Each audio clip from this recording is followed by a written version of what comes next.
Standing by. Complete.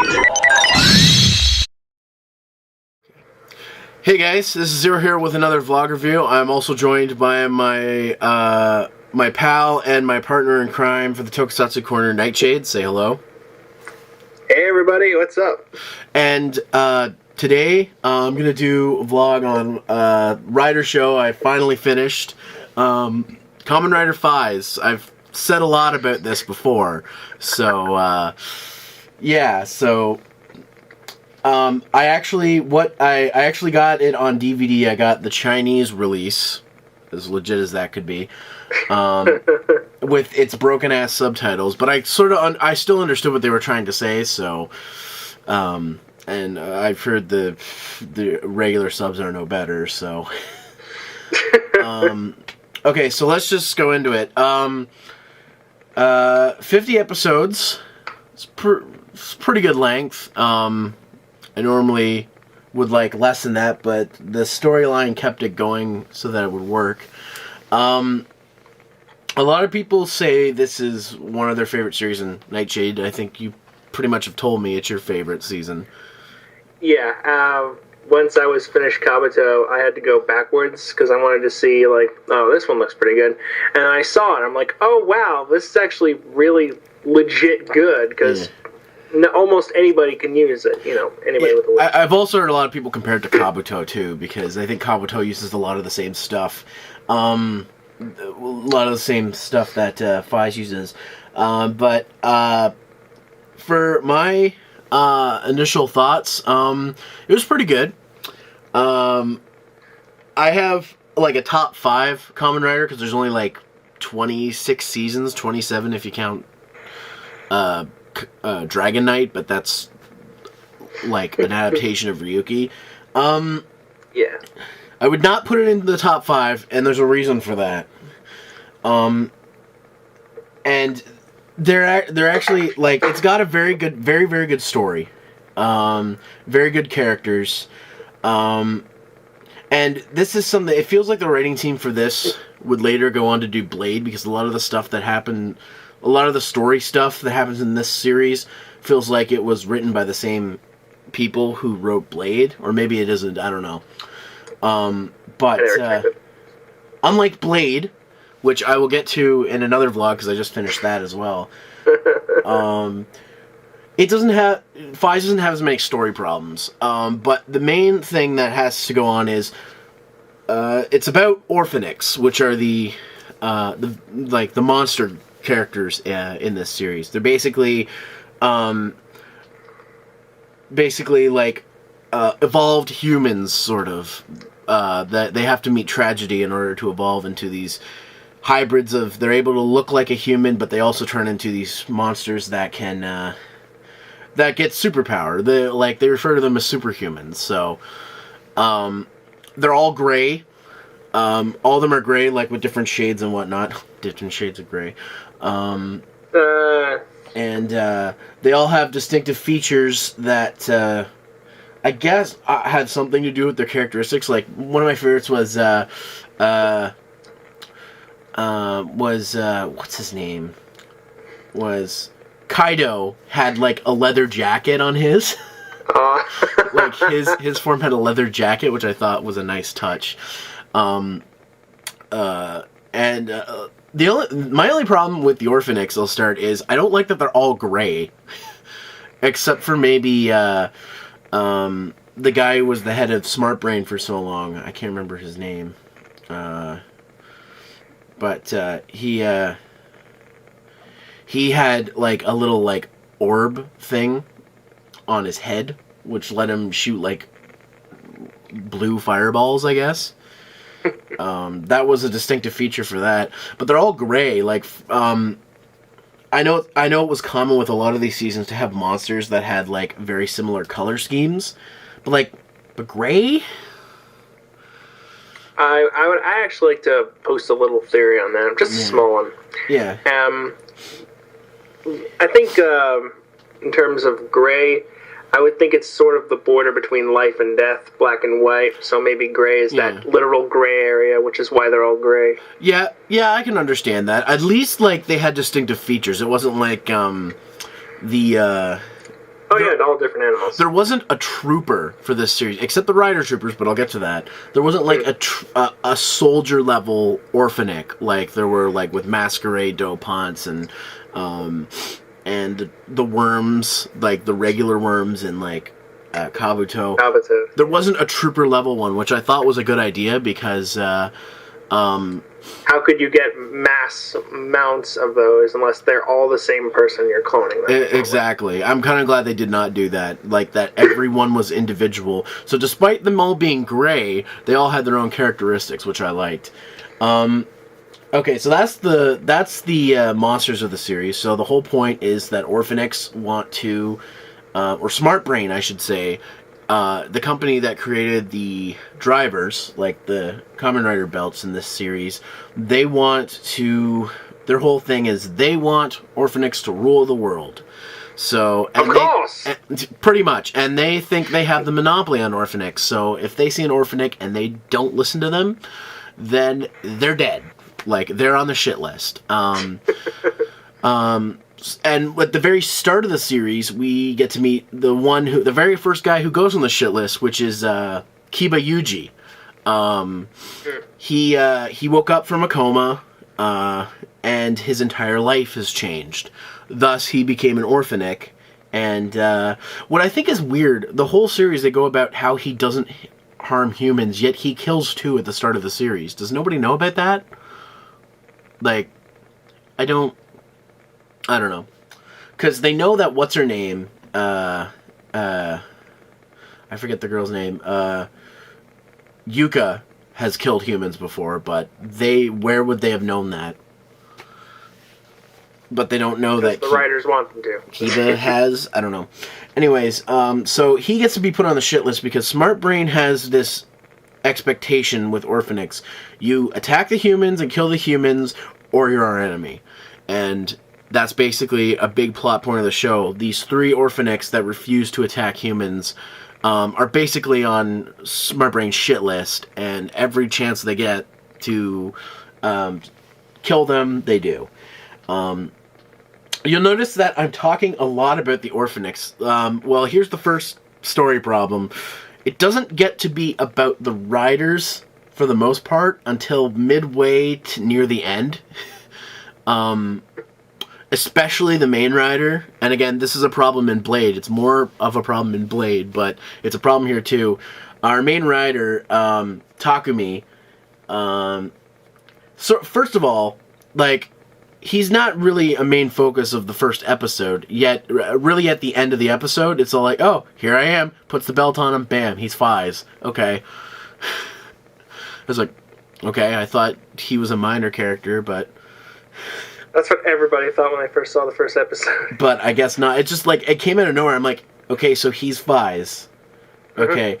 Also, his big secret was not a big secret to me because I sort of figured it out as you watch the show. You figure it out. I'm not going to spoil what his big secret is, but you can figure it out if you pay attention. Which I thought, if they were going for a what a twist, it wasn't really a twist. I figured it out. Like, and you could say, well, what about Kusaka? Well, he was already said, I'm not human, and they already explained that before then. So, by the way, which leads me into Kusaka, who is our Kamen Rider Kaiza. I think he should have been the primary rider, in my opinion. I have to disagree because I love the Kaiza suit, I love the weapons. Hate Kusaka. I hate him because, but god damn it, he's such a good character for this story. Because anytime there's progression in the show, he takes it back a little bit by like fucking being like a perfect liar to everyone. Like, he wants to take down Smart Brain, but he doesn't want, he doesn't trust anyone. He wants Mario to himself, and he doesn't like that everybody's friendly with her. He doesn't like that Kiba and Takumi get along so well, so he makes an effort to lie to both of them to make sure they hate each other. If anything, he's no secondary rider. The term secondary rider shouldn't be inferred in this series. Well, by all aspects of the series, he is the secondary rider because the thing is, like, it's funny though because we know more about him than Takumi until way later on. Yeah. It's again, this is a problem I'm going to bring up with Blade too, but it's with a series like this, like, notice how I'm talking more about the Orphanix and him and everyone else, but I'm barely talking about Takumi because, again, he doesn't get any story development until, like, the last third of the series. And by that point, it's like, oh, I forgot he was a character. I just thought he was a guy who transforms into a superhero and fights monsters because that's all he did for the most of the series. Like, yeah, like he's like I knew he was there because he interacted with the other characters, but it wasn't about him until way later. With when I was first watching the show, I was like, "Who's Takumi? I don't know anything about him.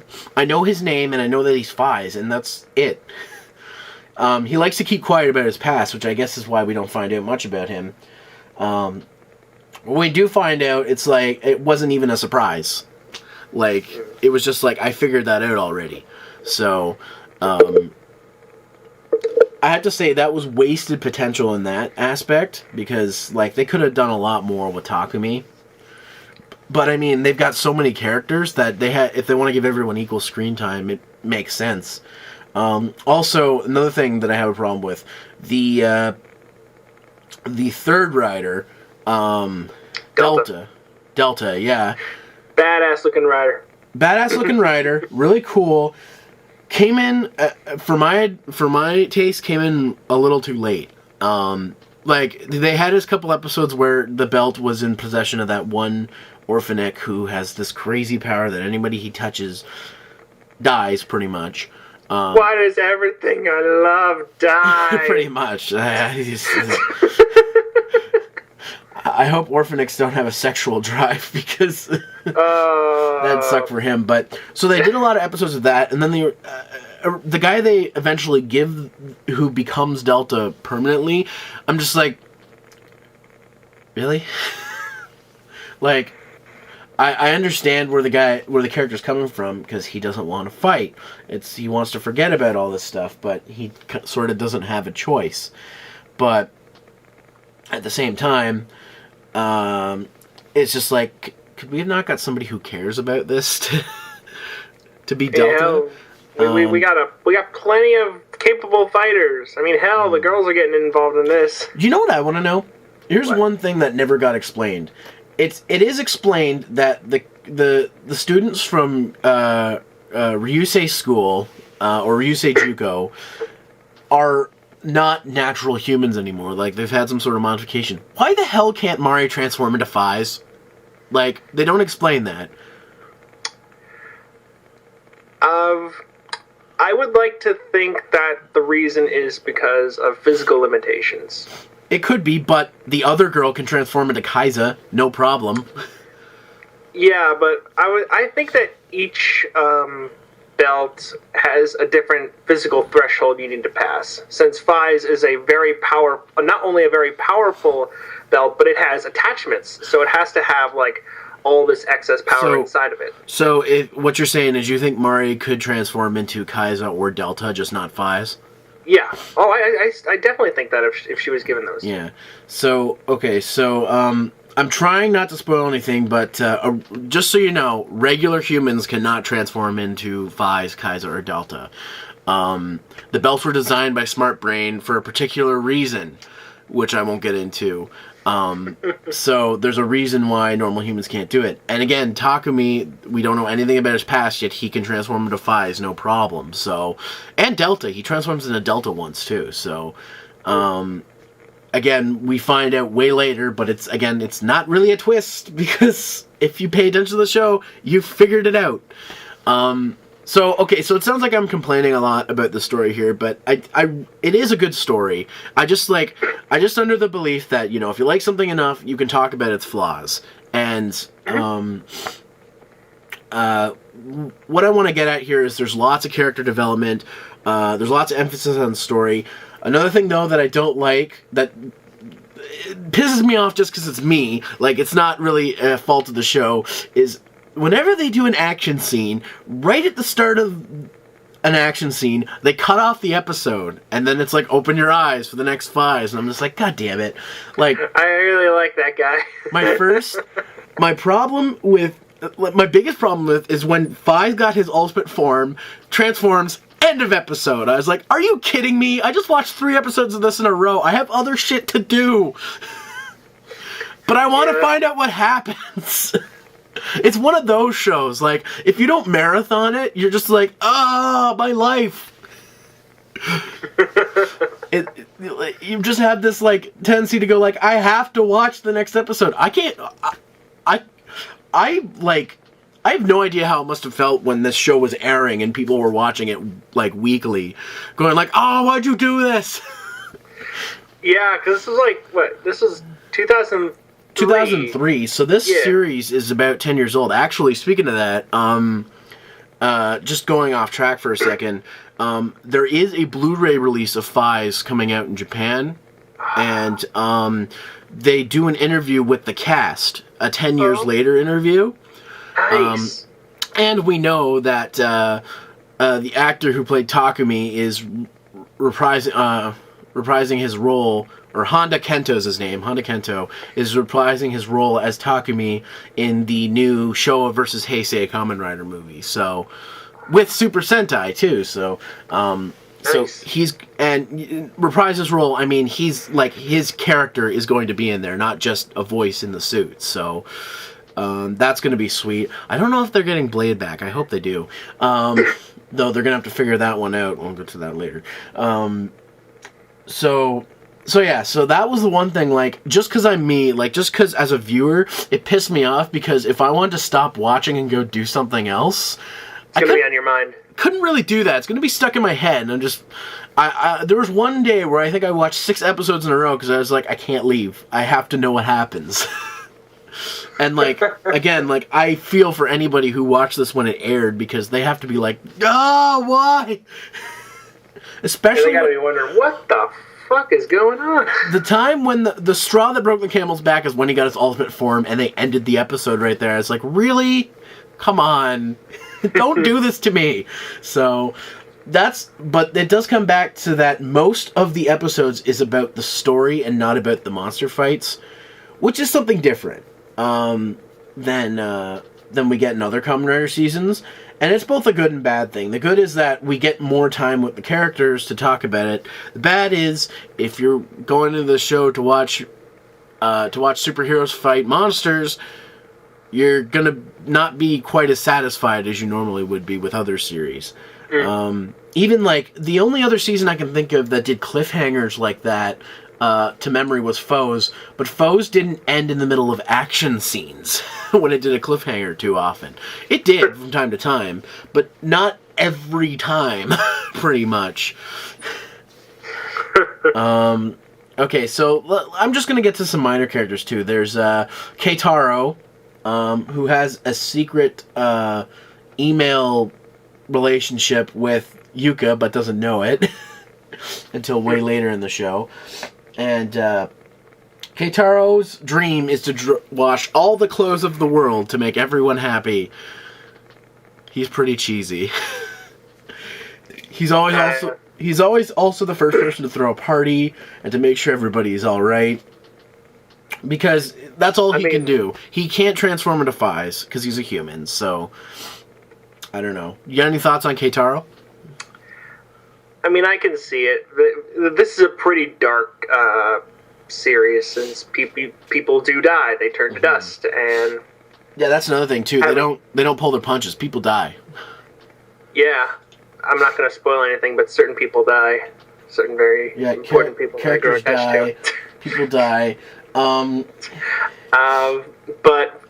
I mean, I get it. When you're literally dealing with death on a daily basis, you kind of need someone like that around to, kind of brighten the mood. Although it's not always appropriate, it it is required. Otherwise, you would lose your shit. You would go insane. Speaking of, there's a couple characters that I was really glad ended up dying. I'm not going to say who ended up dying, but I was glad he or she got their comeuppance.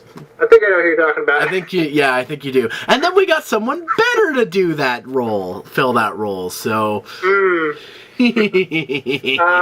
I know exactly what you're talking about now. So yeah, you could probably figure it out if you watch. I was literally standing up cheering, going, "Yes, yes, enough of your shit. You're dead. You're dead, son. You're dead. You motherfucking dead, son." Yeah. So okay. So the other minor characters. There's Mari, who sort of a minor character, sort of not. She's also from the Ryusei Juko school, and she is, her father is the ex-head of Smart Brain, and that's why she has the Faiz driver. We don't want to get too much into her father, who's also Kusaka's father, because they're adopted. But he's the one who's been passing out the drivers to people, and she ended up with Faiz, and Kusaka eventually gets Kaiza, and then the other guy gets Delta eventually. So he doesn't come in until way later in the show, so there's not much for me to say on him.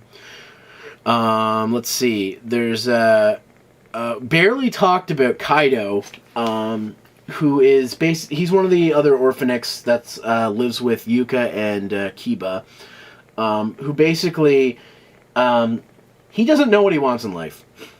He also has a tragic backstory to how he became an Orphanex, which I thought was really good. Same with Yuka, but I think Kaido's hits a lot more home with me because he used to be a fantastic guitar player, and because of someone who was jealous, he lost all his talent. So, or most of his talent as a guitar player. So that hit home with me because, music's one of my passions, and I play the guitar. So I would totally be upset and depressed if I suddenly lost the ability to play guitar.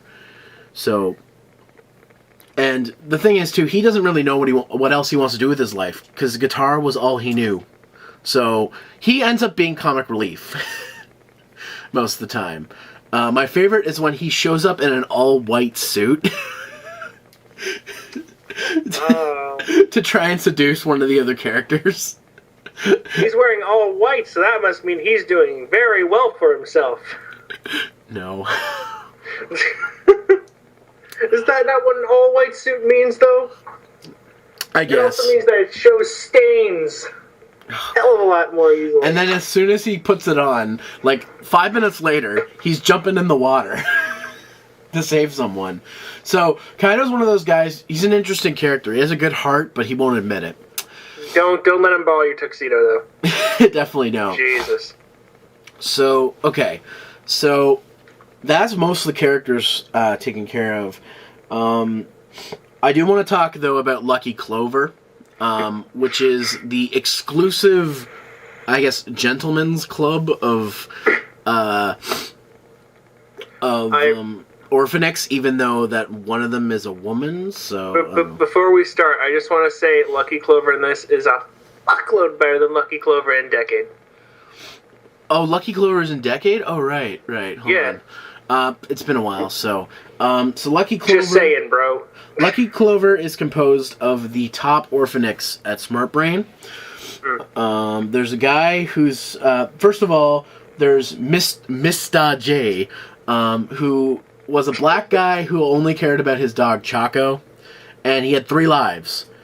So once he was gone, once he used up all his extra lives, they had to go to the next guy. I forget his name, but he was Mr. Suave until later members come in, and then he was Mr. Scaredy Cat. There's also a woman who is she tries to take care of the men Orphanex and Lucky Clover, those who have doubts and whatnot.